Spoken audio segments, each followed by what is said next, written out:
Exam मध्ये phrase विचारतात, तर फ्रेज कशी सोडवायची, तिचा अर्थ काय, त्याचा मिनिंग काय, त्याच्यावर तुम्ही कन्फ्युज होतात.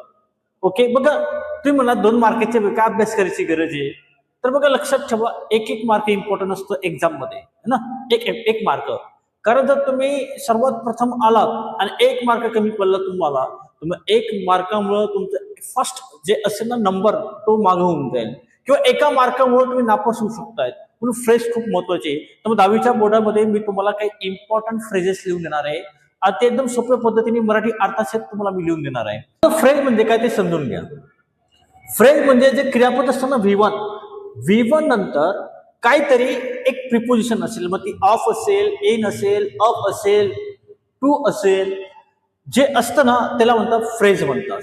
जसं आता बघा, ऑफ मस्टर आलाय, मस्टर नंतर काय आलंय, ऑफ आलाय, म्हणजे एक प्रिपोजिशन आलाय, राईट. यालाच म्हणतात फ्रेज. मग आता याचा अर्थ काय ते तुम्हाला तुकडे करून सांगतो. तर बघा, पहिले बघा करेज.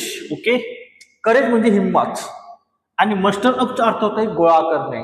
म्हणजे काय, एखादी गोष्ट करण्यासाठी तुम्ही हिंमत काय असतात ते हिंमत गोळा करतात की यार मला काहीतरी करायचंय, है ना. जसं आता फॉर एक्झाम्पल पहा, ही मस्टर्ड अप आलाय.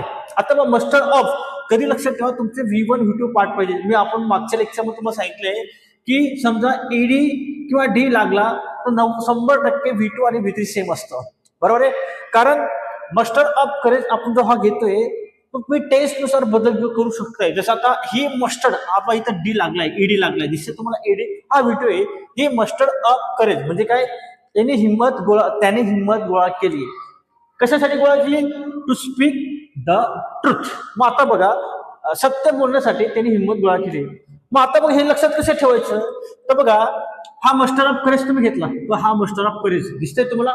ओके, याला V2 करून टाकायचं. V2 केलं तिथं तुम्ही इथे काही घ्या, मग ही घ्या, शी घ्या, काय तुम्हाला जे पडेल ते घ्या, आणि याच्यानंतर तुम्हाला टू स्पीक द ट्रुथ एवढं लक्षात ठेवायचं. बघा परत एकदा सांगतोय, मस्टर अप करेज, याला ED लावा, अप करेज घेतलं त्याच्या पहिले काही लावा, नंतर टू स्पीक द ट्रुथ असं लक्षात ठेवायचंय. याला फ्युचरमध्ये तुम्हाला करायचं असेल तर काय नाही करायचं. बघा, ही विल घ्यायचा, फक्त ही विल घेतला. ओके, आणि हा मस्टर, हा तो जसा जसा घ्यायचा तुम्हाला, काही चेंजेस करायचे नाही. म्हणजे हा मस्टर घेतला मी, muster up courage. Okay, muster up courage, नंतर टू स्पीक द ट्रुथ. समजतो तो, फ्युचर मध्ये फक्त याच्या पुढे विल लावून द्यायची. ओके, आणि वाक्य जसं घेऊन टाकायचे. लक्षात ठेवण्याचा सोपा मार्ग आहे. 10वीला तुम्हाला 100% म्हणजे जास्तीत जास्त प्रमाणात विचारण्याचे चान्सेस असतात. जास्त काही टाइमपास करत नाही. आपण नेक्स्ट फ्रेज बघू. फ्रेज बघा, दुसरे आले बेस्टो ऑन आले.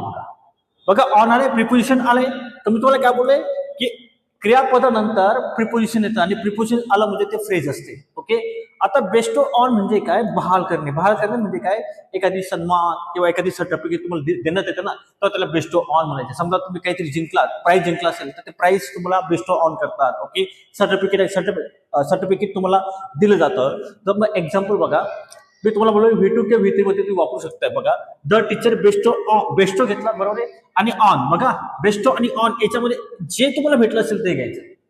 जे समजा तुम्हाला सर्टिफिकेट भेटलं असेल तर सर्टिफिकेट घ्या, प्राइज भेटलं असेल तर प्राइज घ्या, अवॉर्ड भेटलं असेल तर अवॉर्ड त्या ठिकाणी घ्या. समजा तुम्हाला कोणीही अवॉर्ड दिला असेल त्याचं नाव घ्यायचं, तर ज्या व्यक्तीने दिलं असेल, समजा द प्राईम मिनिस्टर बेस्टो जो दिला असेल अवॉर्ड ना, किंवा द टीचर दिले, द टीचर बेस्टो, इथं V2 आला, बेस्टो अ प्राइज दिलाय. नंतर on the student, on me घ्या, ऑन द स्टुडंट. सेकंड वाक्य बघा, द स्कूल आले बघा, आता शाळेने दिलंय. ओके, शाळेने दिलं, काय दिलंय, अ सर्टिफिकेट. तुम्हाला कळलं, ऑन आणि बेस्टो यांच्यामध्ये एखादी जी गोष्ट, जे प्राइस तुम्हाला भेटेल ते घेऊन टाकायचं.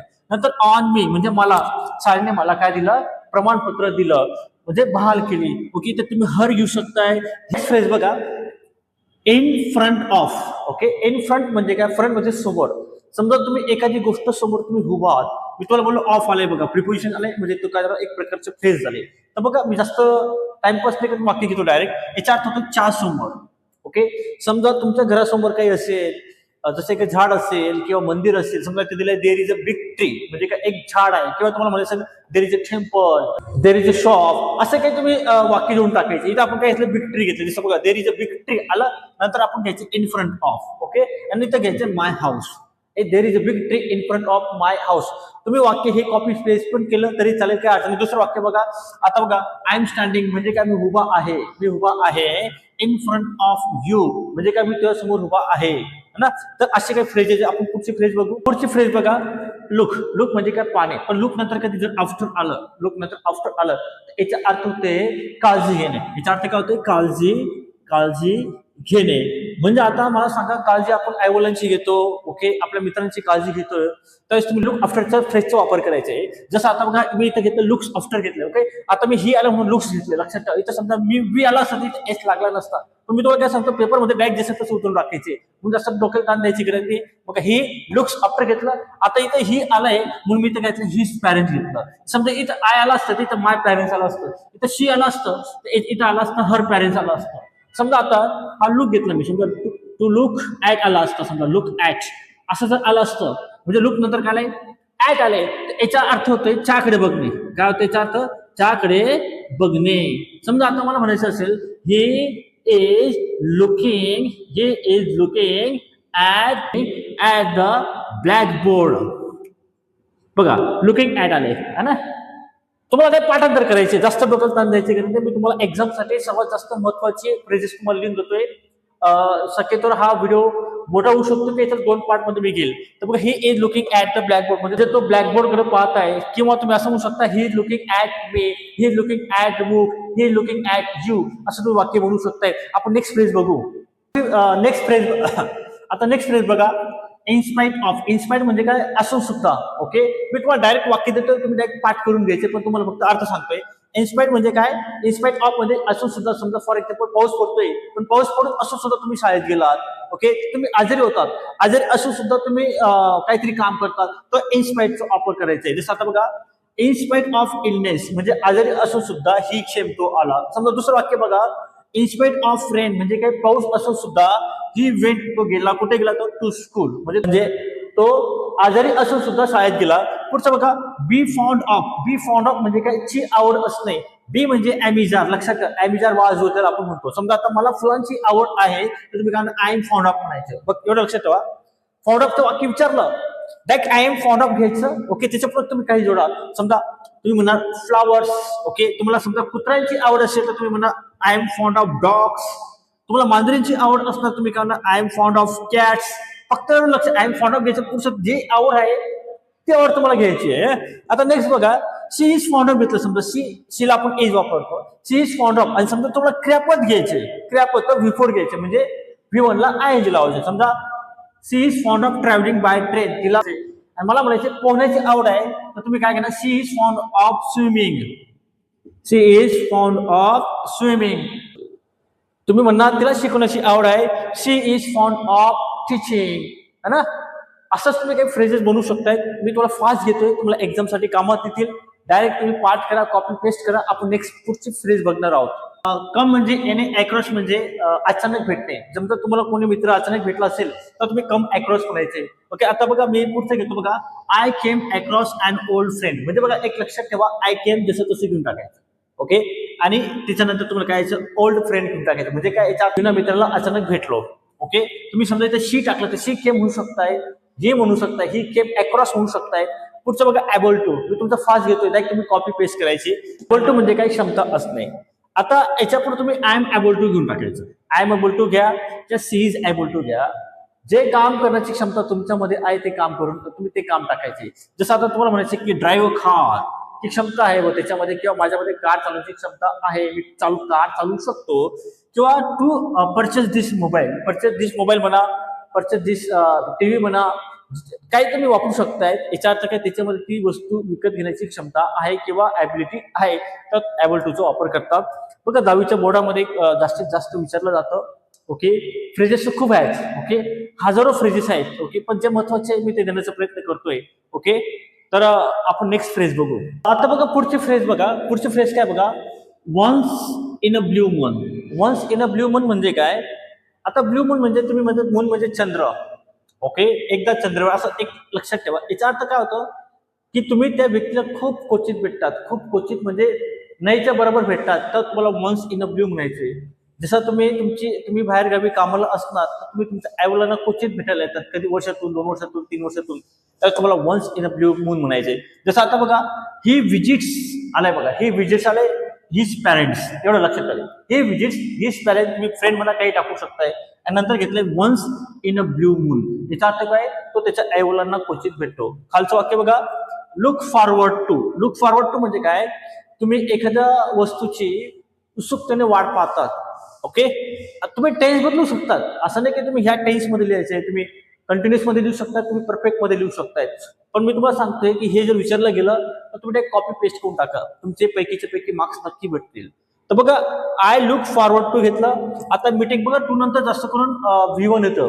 ओके, पण इथं मी आय जे लावलंय, तर तुम्हाला याचे कारण नंतर सांगेल. पण एक जस्ट लक्षात ठेवा, I look forward to meeting you म्हणजे काय, मी त्या वस्तूची या तुम्हाला भेटण्याची मी काय करतोय, आतुरतेने वाट पाहतोय. म्हणजेच काय, आय लुक फॉरवर्ड टू म्हणजे काय, आतुरतेने वाट पाहणे ना. आपण नेक्स्ट फ्रेज बघू.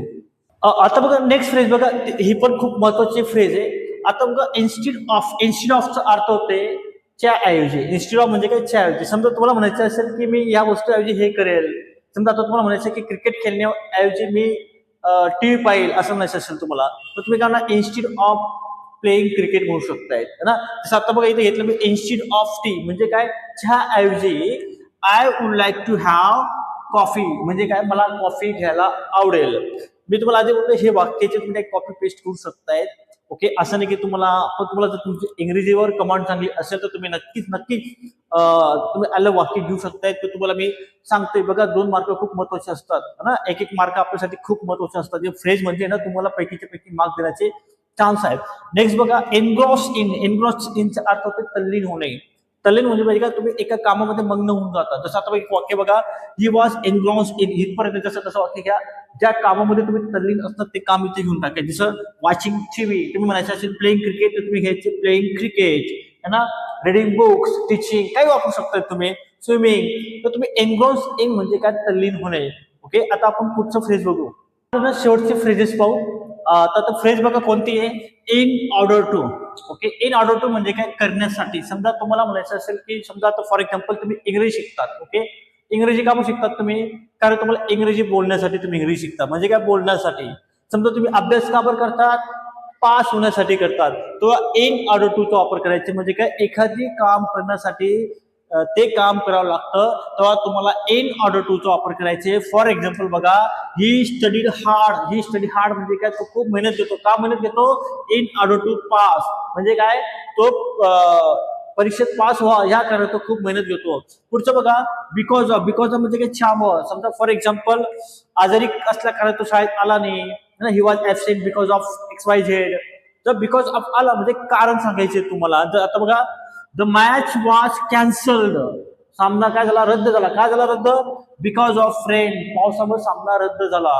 लास्ट बघू आपण, टू मेकअप वन्स माइंड म्हणजे काय, निर्णय घेणे.